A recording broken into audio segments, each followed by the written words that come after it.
कहीं बड़े ज़बरदस्त बॉलर है, पाकिस्तान के लिए बड़ा नाम कमाया उन्होंने। तो यहीं से स्टार्ट करते हैं सारे क्रिकेटर्स हैं बड़े, मगर ऐसा कुछ नहीं, कमिटमेंट नहीं थी, इजी ले लिया गया। ये जो लड़के बाहर बैठे थे ना, इनकी नीयतें ठीक नहीं थी, हम मैच हार गए। मैंने दिन गर्मी बड़ी लग रही थी, मैंने कहा यार शर्ट ऊपर कर दो। शर्ट ऊपर कर, तो मुकम्मल ऊपर करते। मैं फिर पाकिस्तान था नहीं। अब ये भी कह सकता था कि नहा रहा था आप लोग, लेकिन इनका पता है ना मुझे, ये अज्यूम कर लेते कहाँ क्यों किसके साथ। मैंने खुद बाथरूम में नहा रहा था। अब इसके बाद क्या उसे कहता मैं दोस्तों, अब इसके बाद क्या मैं उसे कहता दोस्तों, अब इसके बाद क्या उसे कहता मैं ताबिशा, जब शोख शंग कह दिया चंचल ही कह दिया, रोखोशन कह दिया चंचल ही कह दिया। ये बाल तो हुए हैं मेरे धूप में सफेद, उसने बुजुर्ग जान के अंकल ही कह दिया। भंगड़े पे और धमाल पे भी टैक्स लग गया, वाह, भंगड़े और धमाल पे भी टैक्स। भंगड़े पे और धमाल पे भी टैक्स लग गया, सुर पर भी और ताल पे भी टैक्स लग गया। शादी के बारे में न कभी सोचना छड़ो, शादी के बारे में न कभी सोचना छड़ो, सुनते हैं इस ख्याल पे भी टैक्स लग गया, सुनते हैं इस ख्याल पे भी टैक्स लग गया। करती हैं जो मासियां 10-10 घरों में काम, करती हैं जो मासियां 10-10 घरों में काम, उन मासियों के माल पे भी टैक्स लग गया, उन मासियों के माल पे। और पहले तो बच्चे 2 ही थे अच्छे, मगर ये क्या, पहले तो बच्चे 2 ही थे अच्छे, मगर ये क्या, अब मेरे एक बाल पे भी टैक्स लग गया, अब मेरे एक बाल पे भी टैक्स लग गया। और संडे के संडे मिलते थे हम मुफ्त में, मगर संडे के संडे, वाह, संडे के संडे मिलते थे हम मुफ्त में, मगर अब यार के विसाल पे भी टैक्स लग गया। कहते हैं इससे बात ना करना बगैर फीस, कहते हैं उससे बात ना करना बगैर फीस, बेगम से बोल चाल पे भी टैक्स लग गया, बेगम से बोल चाल पे भी टैक्स लग गया। क्यों इतने टैक्स लग गए मत पूछिए सवाल, क्यों इतने टैक्स लग गए मत पूछिए सवाल, गीलानी इस सवाल पे भी टैक्स लग गया। जंगल में मोर नाचा तो आएगा उसको बिल, अब हिरनियों की चाल पे भी टैक्स लग गया, अब हिरनियों की चाल पे भी टैक्स। क्या बात है सर, क्या बात। Thank you so much.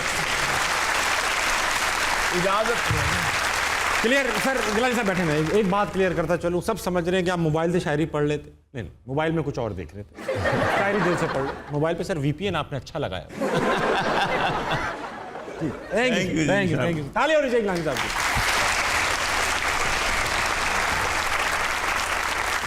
और दिनों तक आज जो हमारे साथ मौजूद है, आपको पता है हम लोग क्रिकेटर्स को कितना बुलाते हैं, क्योंकि आपको मैं क्रिकेट का दीवाना हूं। आज जो हमारे साथ मौजूद है पाकिस्तानी क्रिकेट के बड़े नाम, बड़े बड़े नाम 2 ही हैं, बस 2 ही नाम है, ऐसा नहीं कि आप हमने पूरी टीम बुला ली है। आपकी भरपूर तालियों में उमैद आसिफ और अहमद शहजाद। अहमद भाई प्लीज, थैंक यू।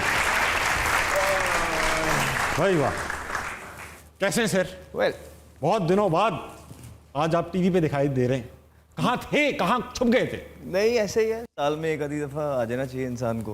तो अच्छा अहमद भाई, इससे पहले कि आप जवाबात अपने दिमाग में डाल लें, मैं शुरू में ही पूछ लूं कि आपका और वकार यूनुस का जो रोमांस है दुनिया भर में मशहूर हुआ, रोमियो एंड जूलियट के बाद विक्की और शेजी का, विक्की और शेजी का रोमांस कहाँ से स्टार्ट हुआ? विकी कहीं बड़े ज़बरदस्त बॉलर है, पाकिस्तान के लिए बड़ा नाम कमाया ये उन्होंने। तो यहीं से स्टार्ट करते हैं सारे क्रिकेटर्स हैं बड़े, मगर ऐसा कुछ नहीं, बस 1-2 स्टोरीज है उनकी, बड़ा मजा, जिसमें मैंने बड़ा एंजॉय किया, जैसे कि तो मैं आपके साथ शेयर करता हूँ। हाँ। अब जिम्बाब्वे में हमारी एक सीरीज हो रही थी, जिम्बाब्वे के साथ ही, ठीक है, तो खैर कुछ इतना ताल्लुक अच्छे नहीं थे हमारे, मुझे उन्होंने ड्रॉप कर दिया और मैं चुपचाप, जो मेरा काम था, पानी पकड़ा, पानी पिलाया, पानी पकड़ा, अच्छा किया। पानी पिलाया, और मैं ये सोच रहा था कि किसी को मैंने मौका नहीं देना कि कोई ये कहे कि मेरा एटीट्यूड ख़राब है, फलाना है, मैं बाहर भी बैठा हूँ तो मैंने अपना 100% देना। सबको गीला कर दूंगा पानी से। बड़ा स्वाब कमाया मैंने उस मैच में। अब वो मैच हार गए, ठीक है, उसका हार पानी गए। पिला दिया। अब वो पहली मीटिंग थी जिसमें कम से कम मैं ये सोच के बैठा हुआ था कि यार आज तो मुझे कोई कुछ नहीं कहेगा। तो पहली ही बात कोच ने की, विकी भाई ने, कहते हैं आपको पता है मैच क्यों आ रहे हैं? तब मैं गौर से सुन रहा था कि पता नहीं क्या कहेंगे, कि बैटिंग अच्छी नहीं हुई, बॉलिंग अच्छी नहीं हुई, कमिटमेंट नहीं थी, इजी ले लिया क्या। ये जो लड़के बाहर बैठे थे ना, इनकी नीयतें ठीक नहीं थी, अब मैच हार गए। मैंने sir very nice, very nice. अच्छा मैं ये बताएं कि आपकी सेलिब्रेशंस मशहूर है मार्केट में, और कभी कमीज उठा लेते हैं आप, उसमें आयरन मैन निकलता है, कभी मास्क ऐसा आयरन मैन का। तो लोहे से प्यार है या आयरन मैन से प्यार है? उस दिन गर्मी बड़ी लग रही थी, मैंने कहा यार शर्ट ऊपर कर ले। शर्ट ऊपर कर लो, तो फिर मुकम्मल ऊपर करते। मैं फिर पाकिस्तान था नहीं। मैं उम्र रिवील करूंगा क्योंकि आप लोगों की तो वो वाहिद लोग हैं जिनकी लिखी ही आती है, पूरा कौम देखता अच्छा 38 का हो गया।